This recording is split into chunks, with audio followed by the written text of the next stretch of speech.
Marcos. O yan. Hindi daw mababawasan ng serbisyo ng PhilHealth. So, gina-justify niya, mga bossing. Gina-justify niya yung pagkakaltas nila ng budget or pag-zero budget sa PhilHealth. Akala ko ba Bongbong Marcos meron autonomy? Kasi ang trabaho ng presidente ganito. Ito yung working budget natin sa buong Pilipinas. Dinagdagan ko ng 1 trilyon. Kinausap ko yung Department of Budget and Management, DBM. Kaya ba natin tong, kung dating halimbawa, dating 3 trillion, ngayon 4 trillion halimbawa. Kaya ba natin? Kaya. O sige.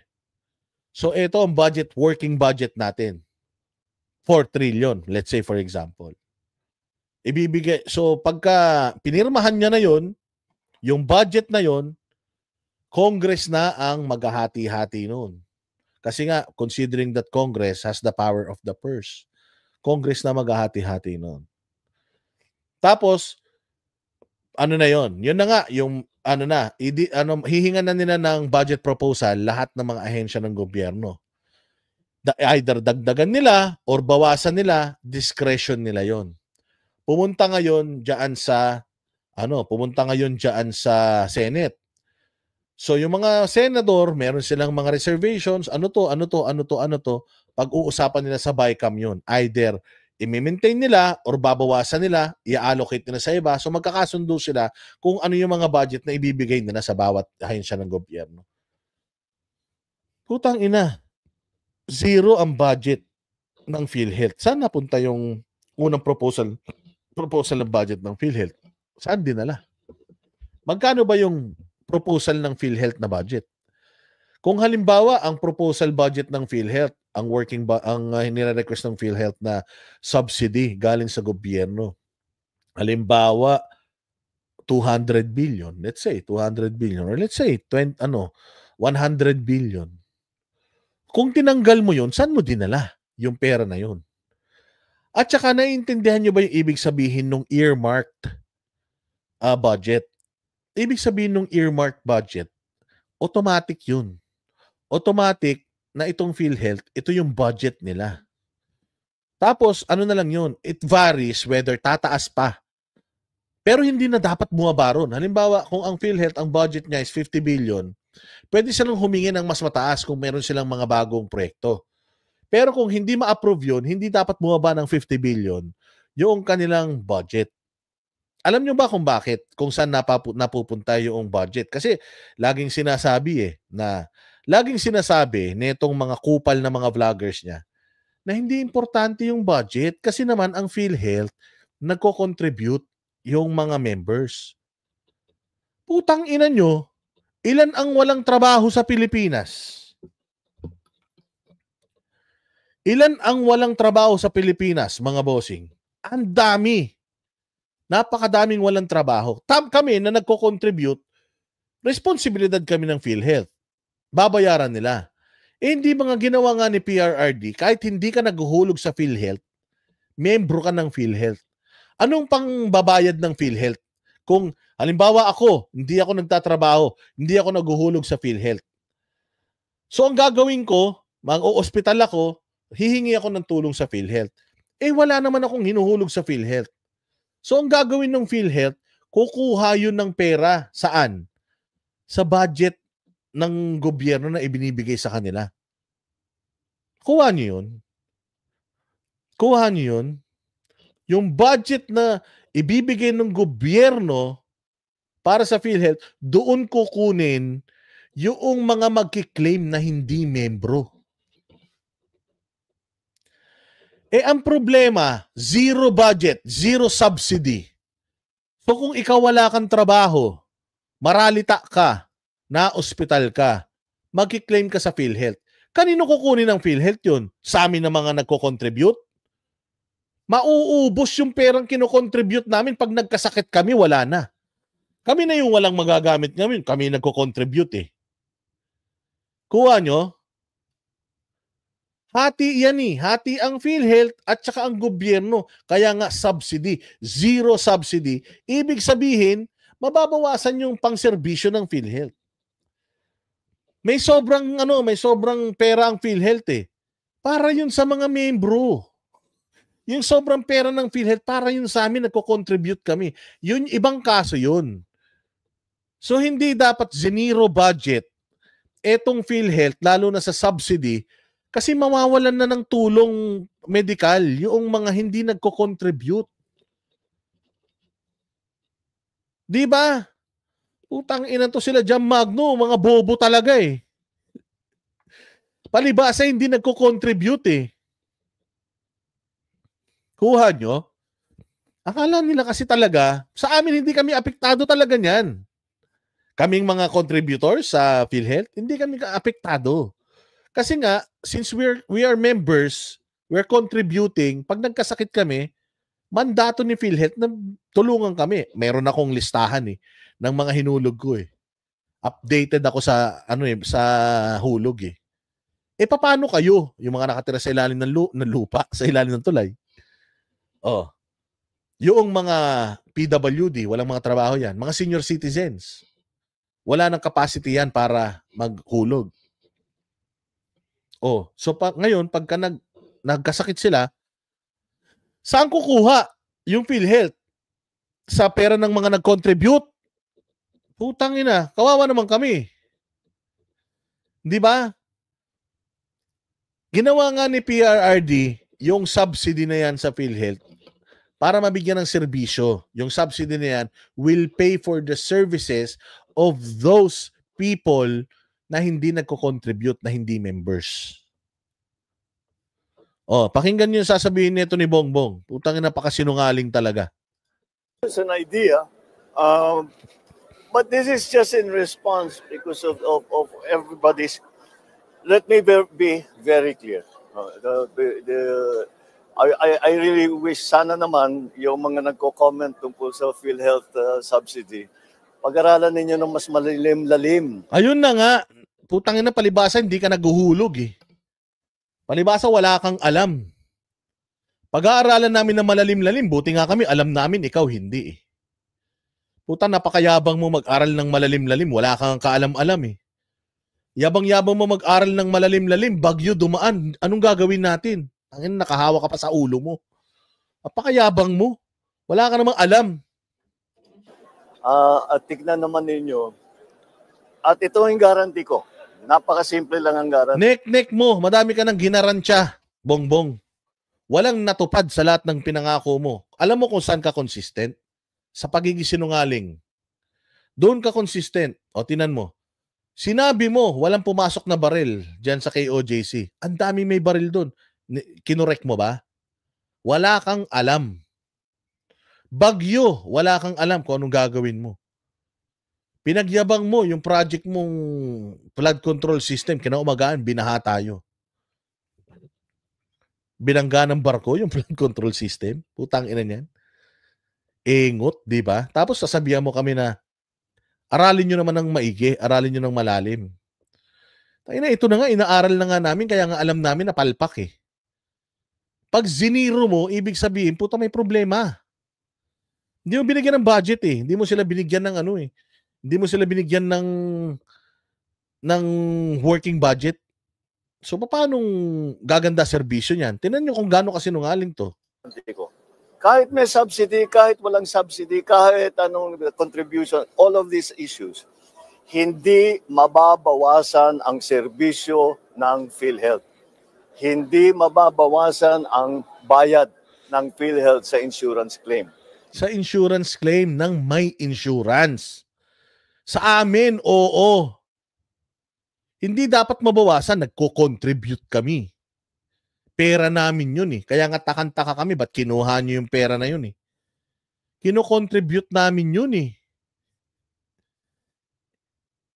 Paano? Hindi talaga dapat mabawasan yun sa amin because we still contribute. Even if you do not give them a working budget, a budget allocation, ano kami? Naguhulog kami araw-araw, kada kinsenas katapusan. Para meron kaming insurance. Pag nagkasakit kami, i-claim na. Kami, oo. Ang punto nga dito, Mr. President,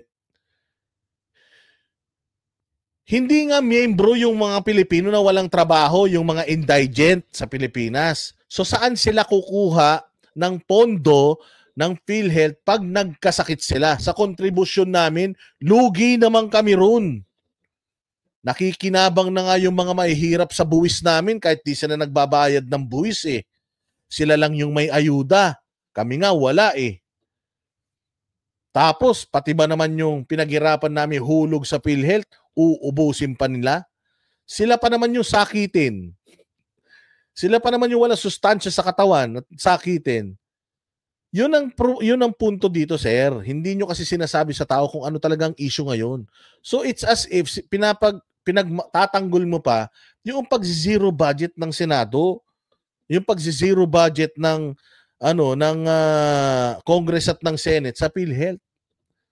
O so kasapakat ka doon, ibig sabihin. In fact, baliktad. Padadamihin pa namin ang serbisyong ibibigay ng PhilHealth. 'Di ba? Ganyan sila kagago. Ganyan sila kahayop. Sinong tanga ang maniniwala, tinanggalan mo ng budget, mas gaganda serbisyo nyo? Tang ina niyan. Saan ka makakita ng ganyang kaloko-loko na tao? Parang AFP. Tinanggalan nila ng budget, tapos sasabihin niya, pagagandahin natin ang AFP. Tang ina, di ba? Sinungaling. Sinungaling eh. Yung adobo, tanggalan mo ng sahog. Yung adobo, tanggalan mo ng baboy. Masarap ba yun? Hindi, kulang yung Ricardo eh. So wag ka sinungaling.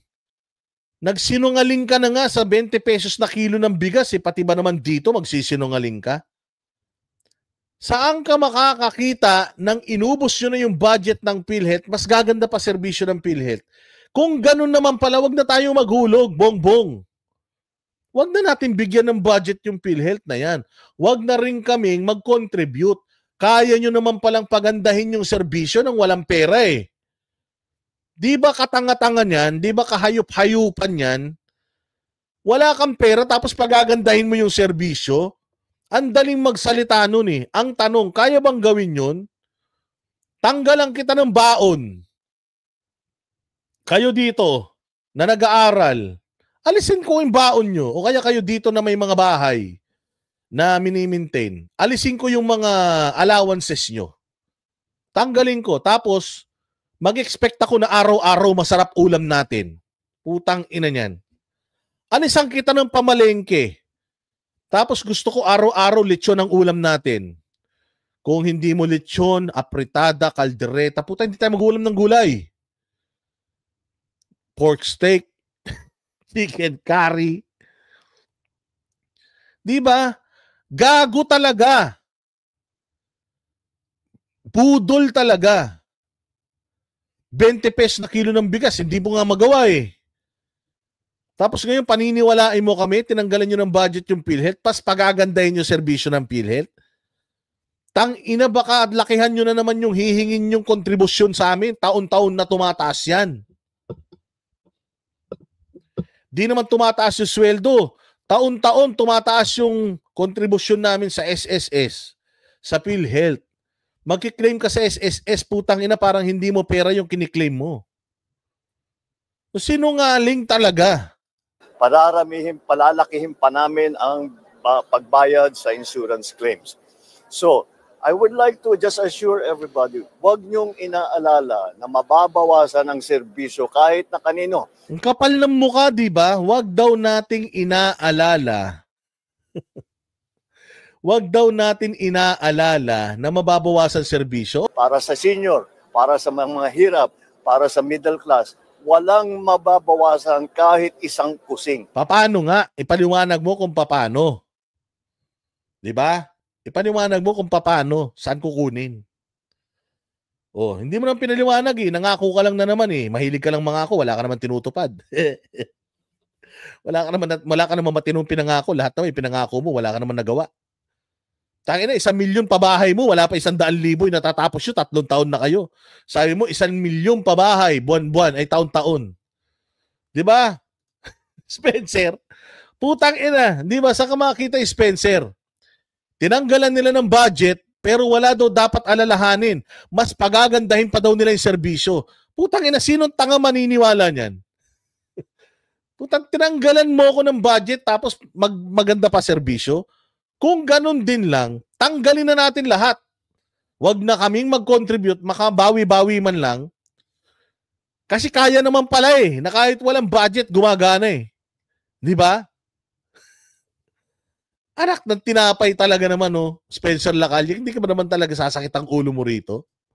Wag daw tayo mag-alala. Pag tinanong mo siya, paano? Hindi niya alam. Basta, nangako siya. Basta nangako siya, okay na yun. Shoot na yun. Sanay naman daw kayo, tanga naman daw kayo. Kaya maniwala, wag kayong mag-alala. Yung mga nagko-content dyan patungkol sa PhilHealth, wag kayong mag-alala. Yung mga pilay, yung mga may saklay, yung mga girl, boy, bakla, tomboy, walang mga trabaho, lahat kayo. Pagagandahin pa natin yung serbisyo. Putang ina, bulok nga yung serbisyo. Paano mo pagagandahin? Anong klaseng pagpapaganda yung gagawin mo? Tinanggalan nyo nga ng budget. Di ba? Putang ina na yan. Akala niya lahat ng tao tanga. Hindi niya alam. Yung mga loyalista lang ang tanga. Ay, nako. Sige, diretso. Quite the opposite. Dadagdagan natin yan in 2025, mas dadami pa ang magiging serbisyo na ibinibigay ng PhilHealth. Mas lalaki pa ang magiging payment na ibibigay sa insurance claim. Kaya wag po kayong mag-aalala. Walang mawawala sa serbisyo ng PhilHealth. Wala kang alam sa bagyo. Wala kang alam sa nangyayari sa Pilipinas Putang ina, sabi mo, huwag kami mag-alala. Alala na nga kami. Wala kang alam Akala mo talaga kumikinang ang Pilipinas. Di ba? Mas pinapaganda pa nga namin ang pagpatakbo ng PhilHealth para mas marami pang maibibigay sa taong bayan. Di ba? Mas pagagandahin pa daw nila. Papaano? Bahala kayo. Ito yung sinasabi. Ito yung sinasabi ni Pastor Apollo Kibuloy. Na pag ikaw gumawa ka nagbigay ka ng nangako ka, dapat meron kang basihan sa pangako mo. Dapat meron kang pinanggagalingan, ito yung pinanggagalingan natin, ito yung batas, ito yung mga aalisin natin, and so on and so forth. Ganyan. Hindi yung putang ina, basta nangako ka, imposible na naman, ipinangako mo. Ipangako mo na rin, bongbong, mag-snow sa Pilipinas. Ipangako mo na rin, magkaroon tayong Disneyland, Hollywood, Planet Hollywood, at saka Universal Studios. Ipangako mo na lahat, bongbong, para putang na sagad-sagarin mo na. Ipangako mo na rin na lahat ng buong EDSA ipapatiles mo. Ipangako mo na putang na gagawin mong ginto lahat ng bubong ng bahay natin, ganun. Libreng kuryente, libreng tubig, lahat ipangako mo na, bongbong. Total, masinungaling ka rin lang naman. Hindi ba?